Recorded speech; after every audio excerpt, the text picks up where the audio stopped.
Тарасселе Таули, гора Соконца, манит не только местных жителей. Сюда периодически наведываются научные экспедиции. Главным образом всех привлекают пещеры. В народе их называют пугачевскими. По преданию, известный атаман скрывался здесь со своим войском во время отступления. Когда они уже стали более слабыми и убегали их войска через эти территории, через реку Ик. Там у нас мост был, единственный мост, который можно было переправиться в эту сторону на этих территориях.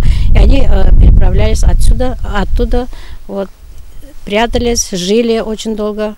С высоты открывается великолепный вид на уникальную природу края. Реку Ик, многочисленные озера и природно-четыртаевский заказник. В списке заманчивых точек не менее загадочные вершины. Гора Лысая, Красная, Змеиная и Девичья. У подножия протекает источник. Местные называют его родник любви. В старину, да и сейчас молодежь села Чекан и окрестных деревень ходит сюда загадывать желания. Вода очень вкусная, чистая и очень полезная. Родник уж много слухов идет, что в этом родник о любви. Там раньше гадания были. Девушки гадали на парней, парни гадали на девушек. Воду в роднике набирают круглый год. После кипячения, как признаются местные, она не оставляет осадка. Говорят, обладает и целебными свойствами. В старину воду отсюда использовали даже как оберег. Существует опять-таки легенда, что когда мужчины уходили на войну, жены их женщины отправляли эту воду их с собой, потому что эта вода была целебная. Село Чекан в 40 километрах от Азнакаева. В 30-х здесь был самый крупный совхоз в районе имени Вахитова. Он давно распался. Сегодня в селе живет около 300 человек. Чекан славился своим базаром.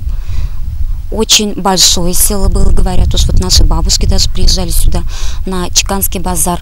И село было огромное, большое. Молодежь уезжает, работать негде, потому местные активисты и задумались, как же сохранить жизнь в родном селе. Воскресенская церковь уже не та достопримечательность, которая может завлечь туристов. В советские годы она была разрушена. Сейчас на этом месте клуб с музеем. Как память о храме, только древняя икона. В Чекане в военные годы, начиная, наверное, 19-го года, наверное, здесь у нас и кузницы свои были, и ковальные были там мастерские, и гончарные.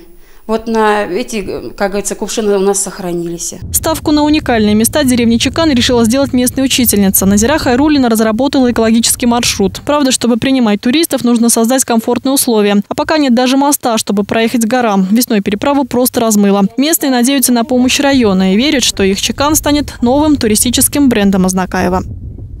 Альфия Дьязова, Артем Брюхачев, Арена новостей, Азнакаевский район.